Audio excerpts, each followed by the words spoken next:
بسم اللہ الرحمن الرحیم۔ رات کا اندھیرا، ہر طرف خاموشی، لوگ اپنے بستروں پر سو چکے ہیں، لیکن کچھ گھر ایسے بھی ہوتے ہیں جہاں عجیب آوازیں سنائی دیتی ہیں، کبھی کسی کے چلنے کی چاپ، کبھی دروازے کا خود بخود کھلنا، کبھی ایسا محسوس ہونا جیسے کوئی دیکھ رہا ہو۔ اور سب سے خطرناک بات، بعض لوگ یہ محسوس کرتے ہیں جیسے ان کی زندگی پر کسی اندیکھی مخلوق نے قبضہ کر لیا ہو۔ آخر یہ سب کیوں ہوتا ہے؟ کیا واقعی جنات کچھ انسانوں کو پسند کرتے ہیں؟ کیا کچھ عادتیں انسان کو جنات کے قریب کر دیتی ہیں؟ کیا بعض لوگ انجانے میں خود جنات کو اپنی طرف دعوت دیتے ہیں؟ اور وہ کون سے لوگ ہیں جن کے قریب جنات زیادہ آتے ہیں؟ آج کی یہ گفتگو انتہائی اہم ہے، کیونکہ بہت سے لوگ ہنسی مذاق میں ایسی غلطیاں کر رہے ہیں جو ان کی زندگی، ان کے گھر، ان کے سکون، یہاں تک کہ ان کے ایمان کے لیے خطرہ بن سکتی ہے۔ قرآن مجید نے جنات کے وجود کو واضح طور پر بیان کیا ہے۔ اللہ تعالیٰ فرماتے ہیں وَخَلَقَ الْجَانَّ مِن مَّارِجٍ مِّن نَّارٍ، اللہ نے جنات کو آگ کے شعلے سے پیدا فرمایا۔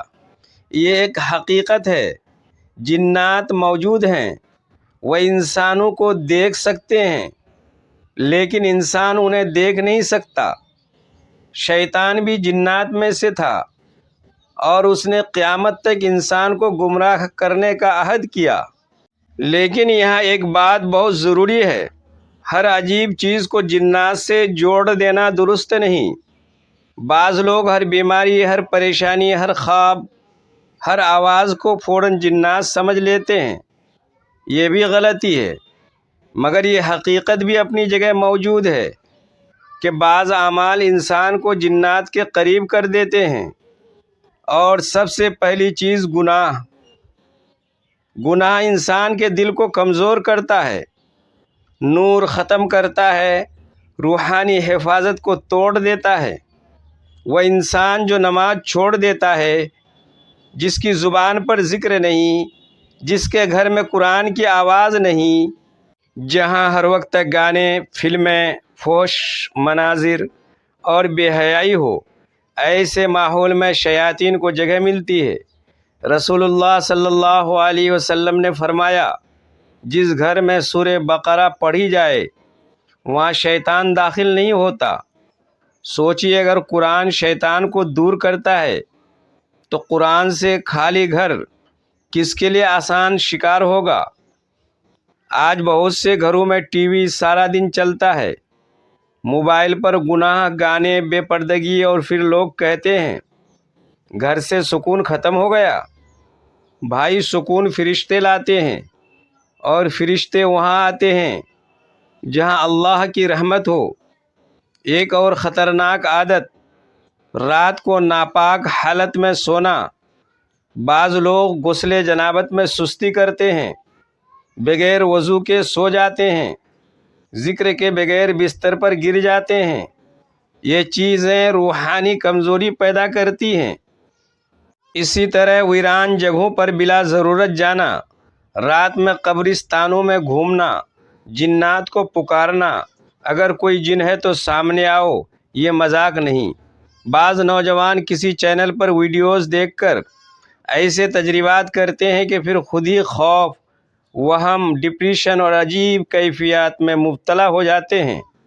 یاد رکھیے، اسلام نے ہمیں ایسی چیزوں سے دور رہنے کا حکم دیا ہے۔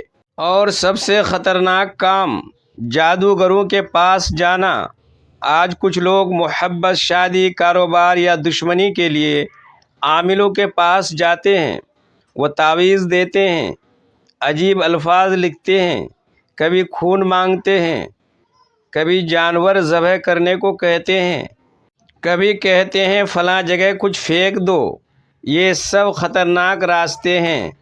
بہت سے جادوگر دراصل شیاطین کی مدد لیتے ہیں، اور انسان آہستہ آہستہ ایمان سے دور ہوتا جاتا ہے۔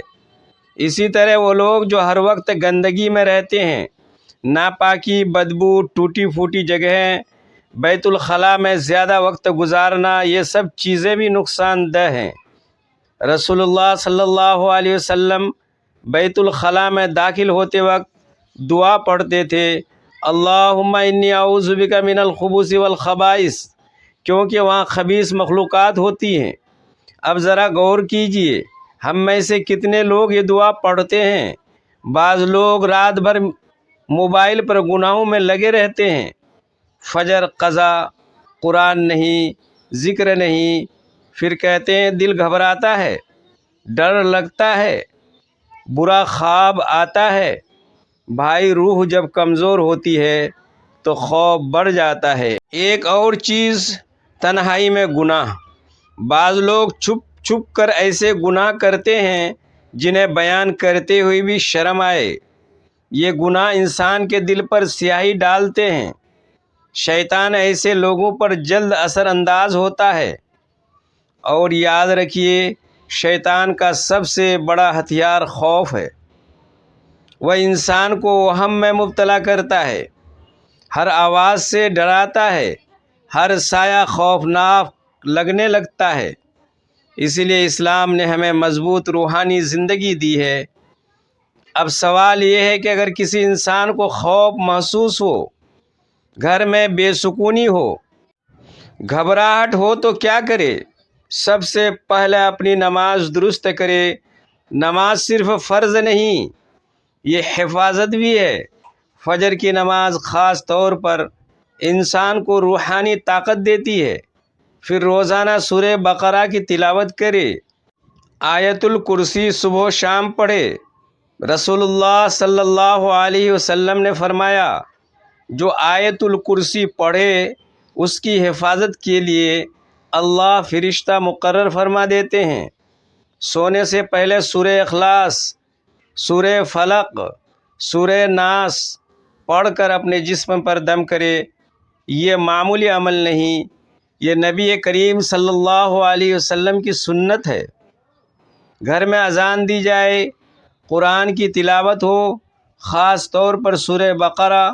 گانے بند کریں، فحش مناظر ختم کریں، تصویروں اور بے حیائی والے ماحول سے بچیں، اور سب سے اہم، گناہوں سے توبہ۔ بہت سے لوگ صرف عملیات ڈھونڈتے ہیں، حالانکہ اصل علاج اللہ کی طرف رجوع ہے۔ دل بدل جائے، زندگی بدل جاتی ہے۔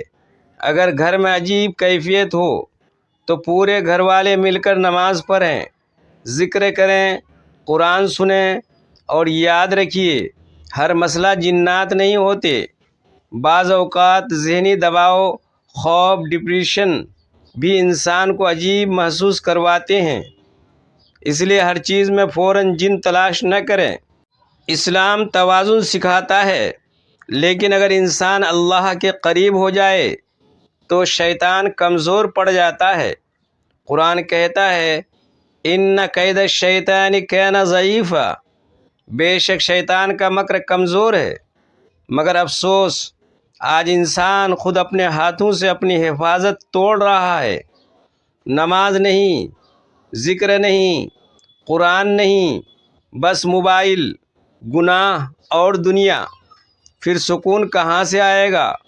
آج اگر آپ چاہتے ہیں کہ آپ کا گھر محفوظ رہے، آپ کے بچے محفوظ رہیں، آپ کا دل سکون میں رہے، تو اپنے گھر کو اللہ والے ماحول میں بدل دیجئے۔ یقین مانیے، جہاں قرآن ہوتا ہے وہاں رحمت اترتی ہے، جہاں فجر ہوتی ہے وہاں نور آتا ہے، جہاں توبہ ہوتی ہے وہاں شیطان بھاگتا ہے، اور جہاں گناہوں کی محفل ہو وہاں اندھیرا بڑھتا جاتا ہے۔ آج ہی فیصلہ کیجئے اپنی زندگی بدلنے کا، اپنے گھر کو نور سے بھرنے کا، اور اگر آپ چاہتے ہیں کہ ایسی ایمان افروز اور حقیقت پر مبنی ویڈیوز آپ تک مسلسل پہنچتی رہیں، تو ابھی اس چینل کو سبسکرائب کر لیجئے، بیل آئیکن دبا دیجئے، تاکہ ہماری ہر نئی ویڈیو سب سے پہلے آپ تک پہنچے۔ ہو سکتا ہے یہی ایک ویڈیو آپ کی زندگی بدل دے، آپ کے گھر میں سکون واپس لے آئے، اور آپ کو اللہ کے قریب کر دے۔ اللہ تعالی ہم سب کی حفاظت فرمائے، ہر قسم کے شر سے، شیطان، جادو اور گمراہی سے بچائے۔ آمین یا رب العالمین۔